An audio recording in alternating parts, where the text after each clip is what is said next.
नमस्कार दर्शक बंधु आपण मानक टीआरओ 24 न्यूज को स्वागत। आसंतु नजर पकाइबा आज खबर उपरे। बहु जनसमाज पार्टी पद्मपुर विधानसभा कमिटी अनुकूल संविधान प्रणेता डॉ बी.आर. आंबेडकर का 135तम जन्मजयंती उत्सव महासामग्री पालन कराई।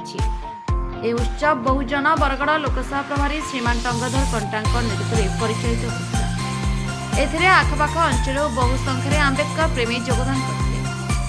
सर्वप्रथमे पद्मपुर गोरु बजार शह शह संख्यारे शोभायात्रा बाहरी पद्मपुर सहर भितर परिक्रमा कर विभिन्न स्लोगान दे भेउरिया छकरु आसी पद्मपुर प्रवेश पथरे थिबा आंबेडकर प्रतिमूर्ति पुष्प माल्यार्पण कर पुणी गोरु बजार आसी एक सभार आयोजन कर सभारे टंकधर कंटा विधायक प्रार्थी श्रीरूपधर कुंभार लक्ष्मीघर समाज संपादक जगन्नाथ कुमार भास्कर दीप आईनजीवी संजीव बाग इस्लाइल सुना मंचासीन श्रीमान कंटा आंबेडकर जीवन उपरे आलोकपात कर वक्तव्य प्रदान करते।